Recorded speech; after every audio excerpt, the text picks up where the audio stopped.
நமஸ்தே. பொதுவா அறிவு, ஞானம் அப்படின்னு 2 வார்த்தை பயன்படுத்துவாங்க. இந்த அறிவு, ஞானம் 2மே ஒரு அர்த்தத்தை கொடுக்கக்கூடிய சொற்கள் அல்ல. 2மே வேற வேற.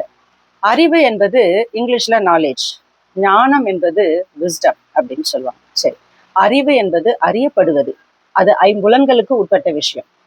ஞானம் என்பது 5 புலன்களுக்கு அப்பாற்பட்டது, அது உணரக்கூடிய விஷயம்.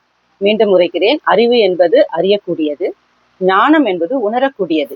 அழகா ஆங்கிலத்துல ஒரு ஸ்டேட்மெண்ட் வருங்க.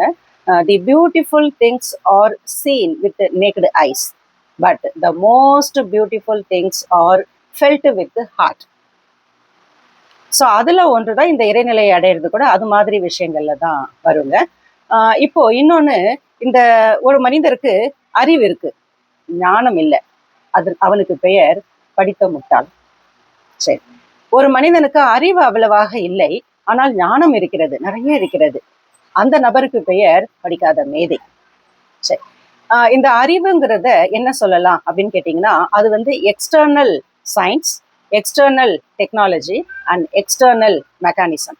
விஸ்டம் அப்படின்னு சொன்னீங்கன்னா அது இன்னர் சயின்ஸுங்க, internal technology, internal mechanism, inner mechanism. சரி, இப்போ அறிவு அப்படிங்கிறது வெளியில ஒரு தொழில்நுட்பம் இருக்கு. ஃபார் எக்ஸாம்பிள், இப்போ ஃபேன் ஓடுது, இப்போ டிவி ஓடுது, இப்போ நம்ம மொபைல் இயக்குறோம் அப்படின்னு சொன்னா இது வந்து எந்த தத்துவத்தின் அடிப்படையில், எந்த டெக்னாலஜிக்கு கீழே இது இயங்குது, அந்த தொழில்நுட்பம் நம்ம தெரிஞ்சுக்கிறோம். இத அடுத்தவங்களுக்கு நம்ம ஈஸியா விளக்கவும் முடியும். ஆனா இந்த விஸ்டம், ஞானம் அப்படிங்கிறது உள் சார்ந்த விஷயங்க. ஸோ இது உணரப்பட வேண்டிய விஷயம், இதை அடுத்தவருக்கு விளக்க முடியாது. அதாவது இன்னர் சயின்ஸ் அப்படின்னு சொல்லிட்டோம். நான் எப்படி இயங்குறேன், இப்போ ஒரு நேரம் வந்து நான் பலவித உணர்வு மட்டும் இல்லைங்க, உணர்ச்சிகளாலையும் நான் கையாளப்படுகிறேன். அப்போ இந்த உணர்ச்சி அப்படிங்கிறது இமோஷன்ஸ், உணர்வு அப்படிங்கிறது ஃபீலிங்ஸ், இதெல்லாம் எனக்குள்ள இருந்து தானே வருது. எதனால அது வருது, இப்போ அது உள்ளுக்குள்ள அங்க என்ன நடக்குது, இப்போ உணர்ச்சி வந்தா அது எதோட வெளிப்பாடு, உணர்வு வந்தா அது எதோட வெளிப்பாடு அப்படின்னு சொல்றது தான் இந்த இன்னர் சயின்ஸ் அப்படின்னு நம்ம சொல்லுவோம். இந்த இன்னர் மெக்கானிசம், அதாவது ஞானம், உணரப்படுவது அப்படின்னு சொல்லிட்டா அதை அடுத்தவங்களுக்கு விளக்க முடியாதுங்க. அந்த மனிதனுடைய சூழ்நிலை எப்படி இருக்கும்னு சொன்னீங்கன்னா, ஒரு வாய் பேச முடியாத ஒரு நபர்கிட்ட ஒரு வெள்ளத்தை கொடுத்து அதை சுவைக்க சொல்றோம், அவரும் சுவைக்கிறாரு.